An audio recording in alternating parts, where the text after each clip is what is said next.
Welcome to Lincolnshire, Cotley Caker here, Sunday afternoon, and I'm just about to go and pick Craig up, and I'm off to Brighton Ferry.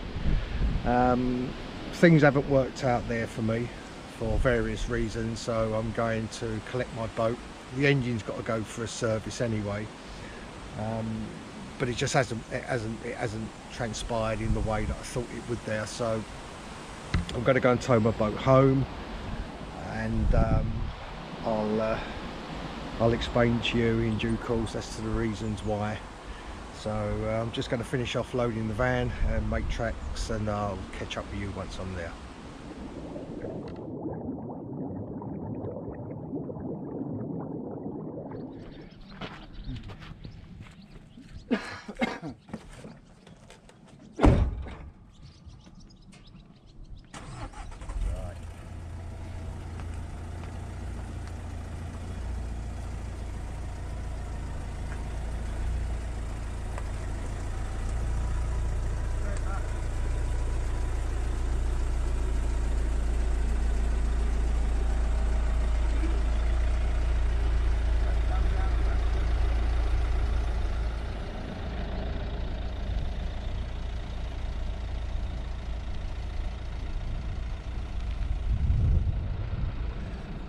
You feeling confident, Craig? I'm sure it'll be fine. You sure? Right, let's go and get the boat. There's quite a heavy tow on this Derwent, and trying to spin the boat round and get it up the slipway, I think is going to be a bit more challenging than it was getting the boat in. So it's all fun and games. Craig's reasonably experienced, I'm not. So I shall be led by him, and hope that I don't make a mockery of it. I'm gonna record it. And good or bad, it's going to go on this video, but I'm a bit anxious, if I'm honest. There's a few people up at the bar watching, and that don't help really, does it? But anyway, let's crack on and see how we go.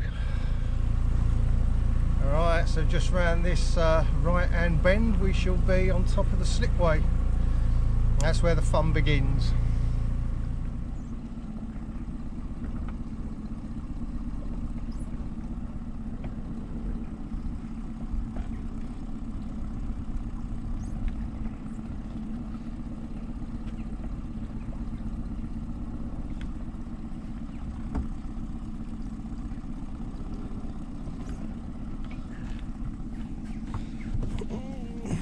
Stop her now, mate. Just push it back. That's it. Just go. It's alright, you're alright. It's on the rollers, mate. I'll just hold it there if you can.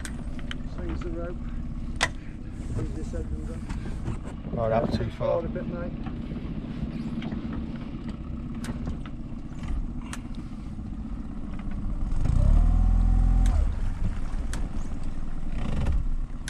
Okay, just want to go over that way, but I can really slow. That's it. Sorted.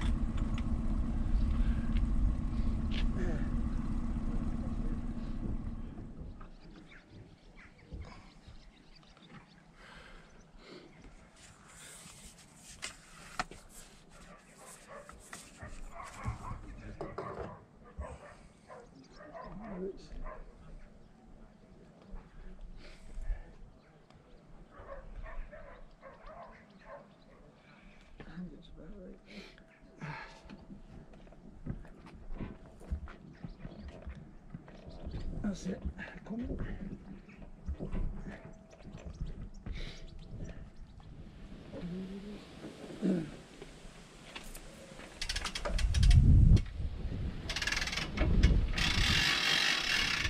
Oops. Careful, bugger.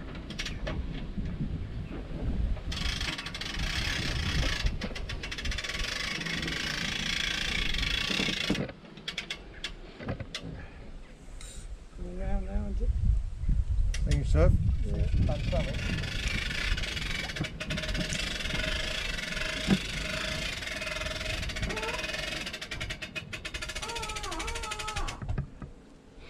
That should be it, mate. Cannot believe, look how filthy that is. Bloody Bloody hell, that's after what, 4 months of it being in there, something like that, 5 months. Terrible. Oh my god, that was all pure when it went in. Blimey.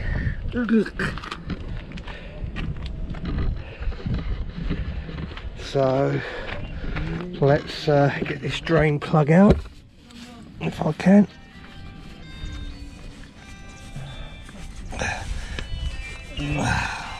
Right, so I've managed to get the drain plug out of there, and that's all dripping away nicely.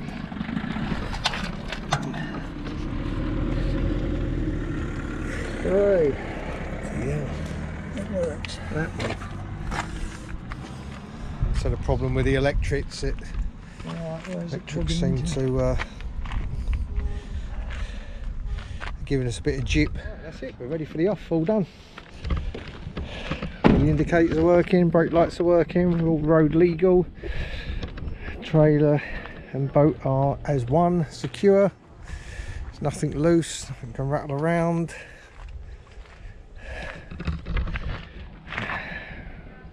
Number plate's a bit dodgy, I've got to sort something out to go there, but there you go. So yeah, we're ready to go. Yeah, so I'm going to make tracks home now. It's going to take me about an hour or so to get back, drop Craig off, and then what I'll do once I get home and sorted, I'll explain exactly the reasons why I've left Derwent Ferry. Right, so it's the morning after the night before. The time I got home last night, it was really dark. Time I got the boat all secure, I was just about ready for something to eat and bed. So I thought I'd continue today. So really, why did I leave Derwent Ferry?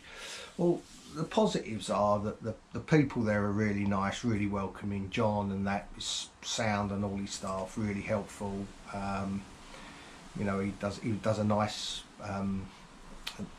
pint there. I think if any of you follow Robbie Cummins on his narrow boat, I think he stopped there, and he has this little section of his videos that he's like pub of the week, and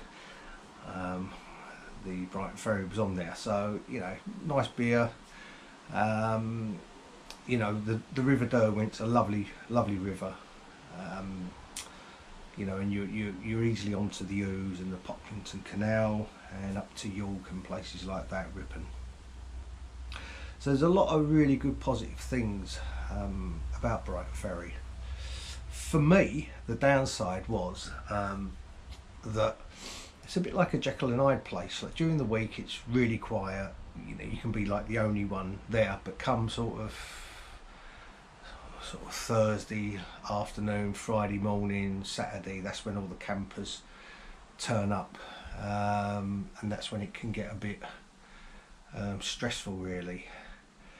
On a few occasions, and last weekend was really the last straw for me. I turned up, we finished work early, and I turned up on a Friday afternoon, and literally where my boat is, it was rammed with campers, like sardines they were down there. And some bright spark had pitched their two-man tent sort of long ways right over that wooden walkway that I built, so I couldn't even get to my walkway without actually walking through someone's tent. You know, and kids were running up and down it, and I was running up and down the pontoon, and I couldn't really believe what I was seeing, because, you know, the pontoon is probably in need of some repair, and the Derwent, anyone who knows the Derwent, it's a vicious stretch of water. The undertow is unbelievable, and I think if you go in there, you're going to struggle to get out. And kids were running up and down with no life jackets, or I couldn't believe what I was seeing. So then I got concerned that, you know, what's to stop them really getting onto my boat? What's stopping them undoing the mooring rope, and my boat ends up down at bloody Barnby Barrage. So all these things started playing on my mind. And, you know, the idea of boating is, you finish work, you want to get over and you want nice easy access to your boat. You don't want you don't want to be restricted, and you don't want you know, kids running up and down the pontoon. That's not for me. So you know, I kind of weighed it all up and decided that you know, it's time to move. And even though my mooring's paid up to about March, April time, just whatever. So I've been looking at different kind of moorings, and I decided that I wanted to be on the River Trent, and I looked at a few places there, Newark Marina and Kingfisher Wharf, and I decided that I'm going to go on a place called Farndon Marina. It's about over 3 times what I'm paying at, you know, for the mooring or the berth. I've got a proper berth there with electricity. It's a really nice place for those that have never been. Boats are really well maintained and looked after. The place is immaculate. Everything is private. People are not allowed down onto the pontoons unless you have a boat. You're just not allowed down there. Security cameras and security fencing all over the place.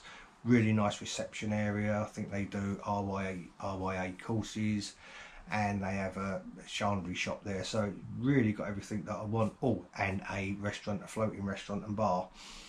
So I had a good look at it, had a chat, and they had a couple of spaces available, and I'm taking one of them. So I've got to get my boat, I've got to get the engine serviced, and I've got to change the windows and do a few other bits and pieces. So I'm looking to be there in about, you know, 4 to 5 weeks really, but to get all these jobs done.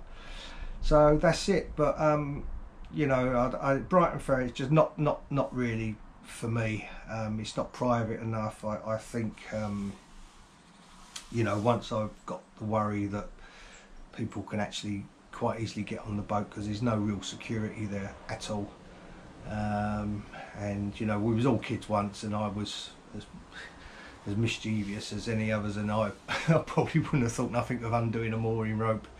You know, and we know that that goes on, so it was just too much stress for me. So in the end, I thought the best thing to do would pick the boat, take the boat out of the water and find somewhere else, and that's exactly what I've done.